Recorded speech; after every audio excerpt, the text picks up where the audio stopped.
महाराष्ट्राच्या राजकारणात गेल्या काही दिवसात घडलेल्या घटनांनी अनेक प्रश्न निर्माण केले आहेत.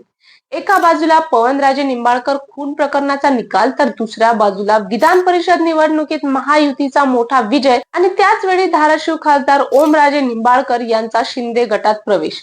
यामुळे या सर्व घटनांचा काही संबंध आहे का, याची जोरदार चर्चा सुरू झाली आहे. नमस्कार मित्रांनो, मी सपना, स्वागत आहे तुमचं बातमी या चॅनल मध्ये. चॅनलला सबस्क्राईब नसेल केलेलं तर नक्की करून घ्या. आता खरं बोलायचं झालं तर ओमराजे यांचा निर्णय हा अचानक झालेला नव्हता, असं राजकीय वर्तुळात बोललं जाते.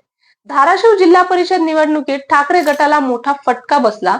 ओमराजे यांच्या जवळचे अनेक कार्यकर्ते पराभूत झाले. स्थानिक पातळीवर राजकीय ताकद कमी होत असल्याची भावना निर्माण झाली आणि तेव्हापासूनच समीकरण बदलायला सुरुवात झाल्याचं सांगितलं जाते. आता याच काळात शिंदे गटातून त्यांच्याशी संपर्क सुरू असल्याच्या चर्चा होत्या. तानाजी सावंत यांनी स्वतः गेल्या काही महिन्यांपासून प्रयत्न सुरू असल्याचा दावा केला. त्यामुळे ओमराजेंचा प्रवेश हा एक दिवसाचा निर्णय नसून अनेक राजकीय घडामोडींचा परिणाम असल्याचं मानलं जात आहे. दरम्यान 20 जूनला पवनराजे निंबाळकर खून प्रकरणाचा निकाल लागला. त्यानंतर ओमराजे पुन्हा ठाकरे गटात परततील अशी चर्चा सुरू झाल्या.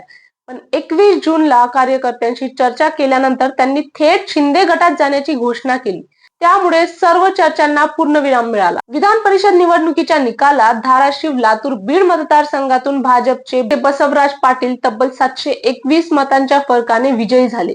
हा या निवडणुकीतील सर्वात मोठा विजय ठरला.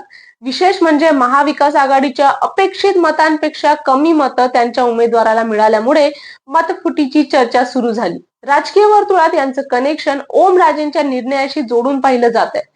म्हणूनच अनेक विश्लेषकांचं मत आहे की पवनराजे प्रकरणाचा निकाल किंवा काही नेत्यांची वक्तव्य ही फक्त वरवर दिसणारी कारणं होती, पण स्थानिक निवडणुकातील पराभव, कार्यकर्त्यांची घट्टी ताकद, विकास कामांबाबतची नाराजी आणि शिंदे गटाची सुरू असलेली रणनीती ही खरी कारणं असू शकतात.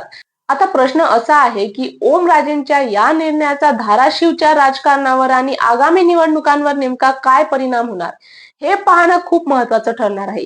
तुम्हाला काय वाटतं? ओमराजे निंबाळकर यांच्या निर्णयामागे सर्वात मोठं कारण कोणतं होतं? तुमचं मत कमेंट सेक्शन मध्ये आम्हाला नक्की सांगा आणि व्हिडिओ आवडला तर लाईक, शेअर आणि सबस्क्राईब करायला विसरू नका. धन्यवाद.